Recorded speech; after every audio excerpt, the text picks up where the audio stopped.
បើចង់ដឹងថាថ្ងៃស្អែកមេឃក្តៅភ្លៀងឬក៏ធ្លាក់ខ្យល់គេមើលទៅលើការព្យាករណ៍អាកាសធាតុចុះការរកស៊ីវិញបើចង់ដឹងថាថ្ងៃមុខលុយចូលប្រមាណចេញប្រមាណគេមើលលើអីវិញទៅ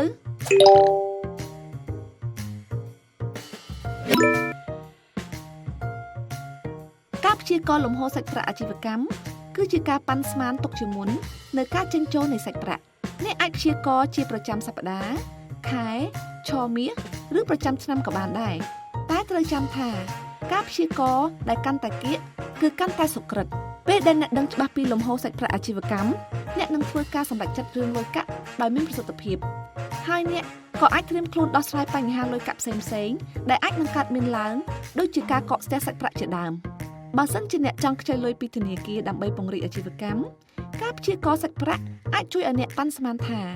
តើអ្នកអាចដកបំណុលរួចឬអត់ឬថាតើអ្នកអាចសងរួចអស់នៅពេលណាអ្នកអាចព្យាករណ៍លំហូរសាច់ប្រាក់បានតាមវិធីងាយៗដូចខាងក្រោម 1. ដឹងពីចំនួនសាច់ប្រាក់ដើមគ្រាប្រាក់ដើមគ្រាគឺជាសាច់ប្រាក់ដែលនៅសល់ចុងខែនីមួយៗបន្ទាប់ពីអ្នកបិទបញ្ជីរួចរាល់ឧទាហរណ៍ពេលអ្នកបិទបញ្ជីនៅថ្ងៃទី31ខែមករា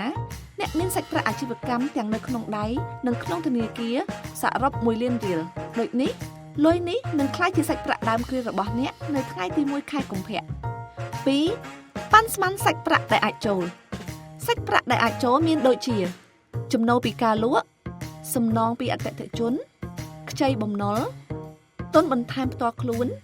និងការវិនិយោគផ្សេងៗ 3. ប៉ាន់ស្មានសាច់ប្រាក់ដែលអាចចេញសាច់ប្រាក់ដែលអាចចេញមានដូចជាចំណាយថ្លៃដើមទំនិញចំណាយថេរសងទៅអ្នកផ្គត់ផ្គង់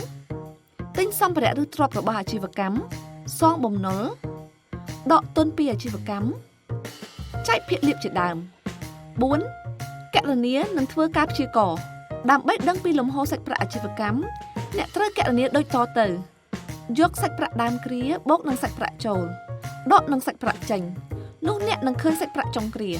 លទ្ធផលដែលសល់ពីការគណនាគឺជាសាច់ប្រាក់ចុងគ្រាសម្រាប់យកទៅប្រើខែបន្ទាប់ជាសាច់ប្រាក់ដើមគ្រាដូចនេះបើសិនជាគណនាទៅឃើញស្មើ0មានន័យថាអ្នកនឹងអស់សាច់ប្រាក់ដ៏លេងពីក្នុងដៃបើគណនាចេញសញ្ញាដកនេះមានន័យថាអ្នកនឹងខ្វះសាច់ប្រាក់ហើយដូច្នេះអ្នកត្រូវរកសាច់ប្រាក់មកបង្ក្រប់ការខ្វះខាតនេះឬកាត់បន្ថយនិងបញ្ជាចំណាយមួយចំនួនតាមដែលអាចធ្វើបាន 5. ផ្ទៀងផ្ទាត់លំហូរសាច់ប្រាក់ព្យាករណ៍និងលំហូរសាច់ប្រាក់ជាក់ស្ដែង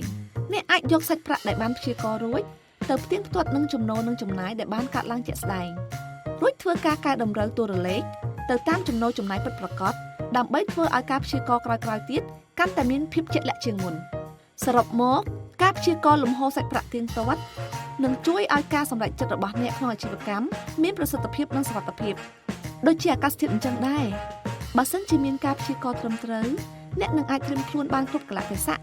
មិនថាមេឃក្តៅភ្លៀងផ្គរឬព្យុះចូលបណ្ណាទេចាត់ចែងលុយកាក់អ្នកឲ្យបានល្អនៅថ្ងៃនេះដើម្បីសម្រេចក្តីស្រមៃនៅថ្ងៃមុខ